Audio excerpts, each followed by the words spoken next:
Football is coming home. That is the song that England fans will be singing tonight after England won their first game of the tournament, that is against Serbia. They won 1-0, a goal courtesy of Jude Bellingham's bullet header in the 13th minute in the first half was enough to seal the victory for the Three Lions, whom they are leading their Group C with 3 points, 2 points ahead of Denmark and Slovenia, whom drew 1-1 earlier today. So, what do you make of it? I think most England fans tonight will be happy for the 3 points, and Bellingham will be happy for his goal.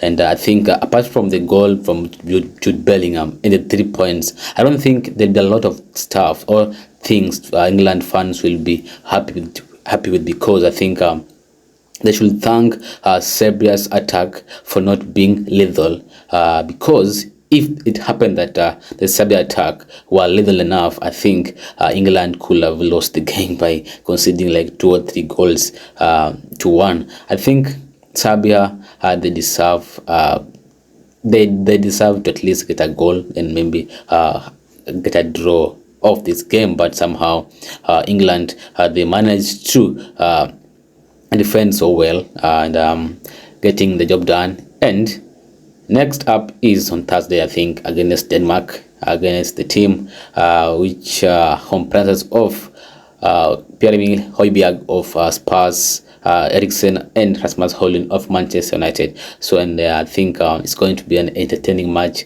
once more. And if Denmark can do what Serbia did and a little bit more in attack, I think they will be able to hurt England in that match. So, first, let's analyze the game. England versus Serbia. What do you think? What do you take out of the game as a coach? If you are in Southgate's court at the moment, you are now Southgate. What do you do? What changes do you make in the game against Denmark?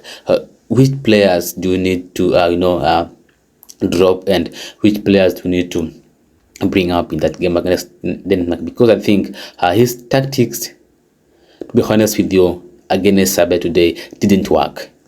I think Serbia, to be fair, without being disrespectful, I think they don't have, in terms of quality players, I think England are much better than Serbia, because their star player, the Serbia team, their star player, that is Alexander Mitrovic and Savic, the midfielder, Sergej Savic, here are playing for Al Hilal in the Saudi Premier League. So I don't think these two players could cause more, or were able to cause more problem to England before the game. But during the game, I watched the game from the first minute to last minute. I think Serbia were much better, and I think they deserve, as I said earlier, they deserve to at least move out of the game with at least 1 point. But that didn't happen.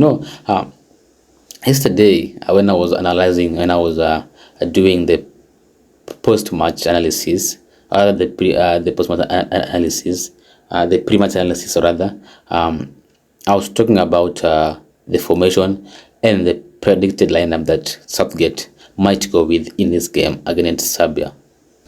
And I think I got it all right, because as I said yesterday, I said that Pickford will start in goal, Guehi will start with Stones, Walker will start as a right back, and Trippier will start as a left back, and Rice and Trent will start in midfield, with Jude Bellingham, Foden, Saka, Kane all in attack. And that is what happened tonight for England against Serbia. Players, quality players, you can't argue with that. But how do you arrange these players? How do you feel? It's not all about naming the first 11. I'm naming Saka, Foden, Bellingham. Tactics. How do you want them to play? When I look at Manchester City lineup, Guardiola, he plays with Foden, Alvarez, Bernardo Silva, and Bruno Fernandes and Kevin De Bruyne in that midfield. Foden sometimes plays as he played on the left side, and sometimes he plays on the right side. But there is how they play that makes Foden to come back on the right side on his stronger left foot to make him more a threat in the game, and that what eventually happens. But today you could see the difference in the way he plays at Manchester City and the way he played today for England. He was I think he didn't play in his best position, because I think most of the time he was having the ball.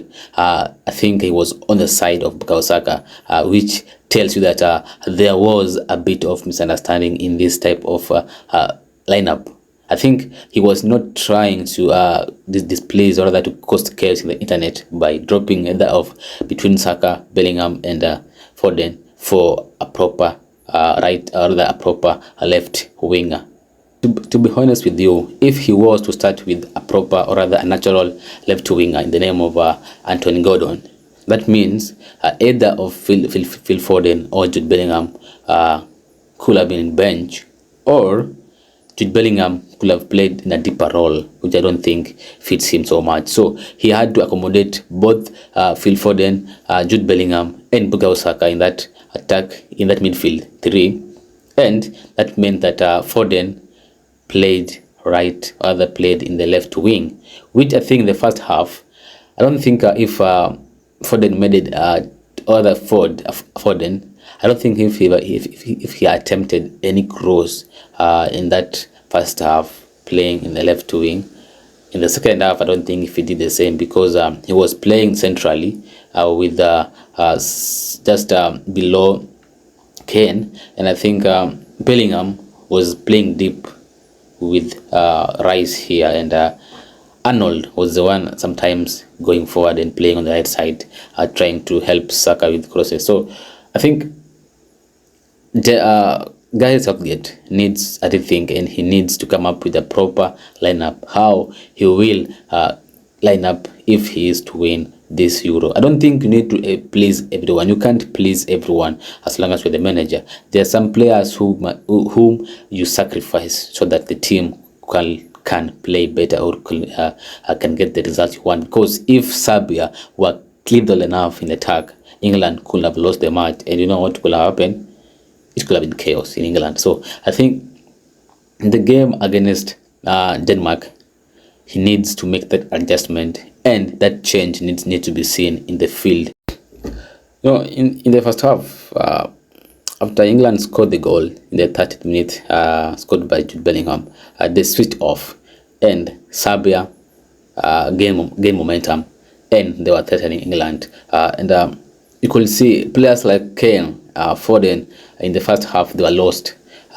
You could hardly see them with the ball, and in the first half Kane had 2 touches overall in the first half, and the top players in the first half, I think Bellingham was superb, Saka was also trying, Rice was there helping that midfielder all alone, and in defense I think Guehi deserved praise. Remember, he played well. I think he outclassed Stones. To be honest with you, he played better than Stones, and I think naming him in starting 11 was a great decision by Southgate. So where do England need to change? I think in midfield, that is where things need to happen in the game against Denmark. Do something in that midfield. I'm not convinced with the Trent playing in midfield. In this scenario, this type of Trent's better in midfield, I don't think Trent should play midfield. If he is to be played midfield, I think he should play more of an attacking midfielder than trying like a central midfielder. For me, Trent is not a central midfielder.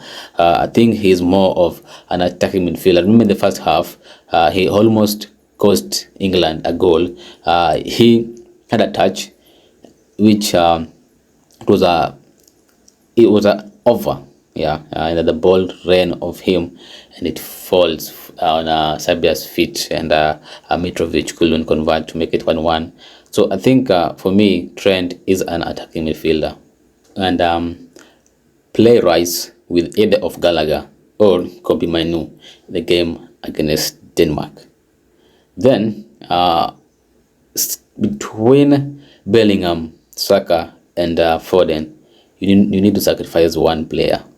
I think Eze or Gordon should start on the left wing side. You need a left winger who could deliver crosses.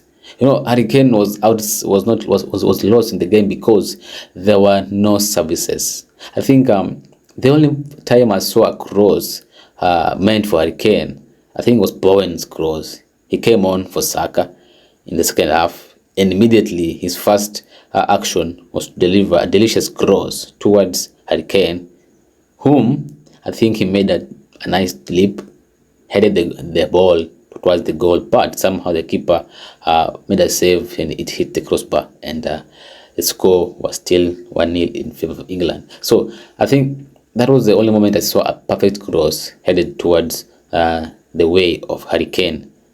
This happened because the lack of wingers. Saka was trying, and being that was the only winger, he was not able to receive that ball much of the time. The left wing was quiet.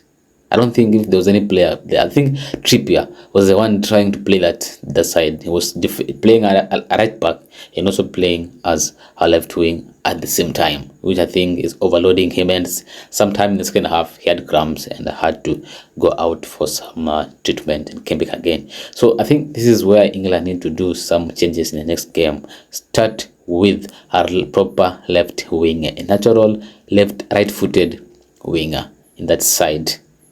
And rather you sacrifice.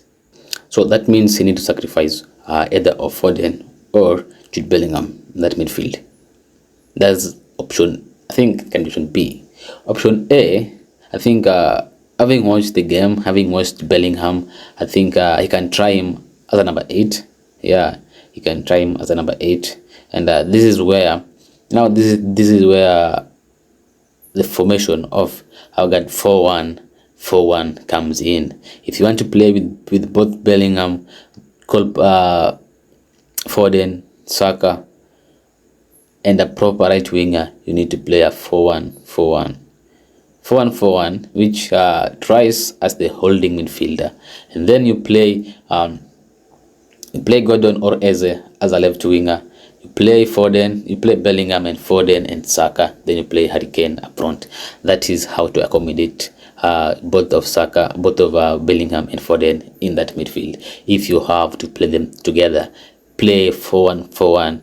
That means you have a right wing, you have a left wing, you have a striker, and you have two midfielders here, left-footed ones, Foden, and a right-footed one in the name of Jude Bellingham, and you have a holding midfielder in the name of Declan Rice, whom I think did quite well today against Serbia. And in back you have Rice, you have Stones, Gehi, and Trippier together with Kyle Walker. So if you have to play and accommodate both Bellingham and Foden, play 4-1-4-1. Don't play 4-2-3-1, because the moment you play 4-2-3-1, that means you will have to play Jude Bellingham as a number 8, which I don't think he will do that. He'll get worn out like today, and he will get tired and eventually can get an injury. So I think this game was like an experiment for Southgate. I think he must be happier now, because in an experiment game he won 3 points, 1-0, a clean sheet as well. So he did. England, I think they'll be going home happy and not happy, but I think the best thing out of it, because they have won and they have 3 points in the bag, and they are facing Denmark with a fresh is a fresh challenge, and now they know where their weaknesses are, and they have like 3 or 4 days to make those changes. And if Southgate watched the game, and if he really watched the game, I think he need to make at least 2 changes in that game against Denmark. As I said earlier, change that midfield. The defense was superb. Walker was superb. I think Trippier was superb. Stones, yeah, a little bit, but Gehi was outstanding.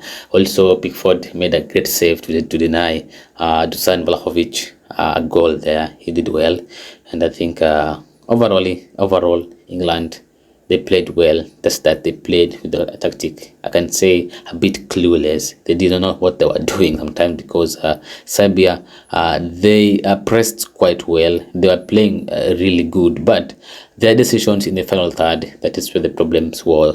Their problems were, and they couldn't make it score a goal. But that's it. This football. England have won it. Their first game, Jude Bellingham with a header, I think it was Saka's assist, over the next game against Denmark.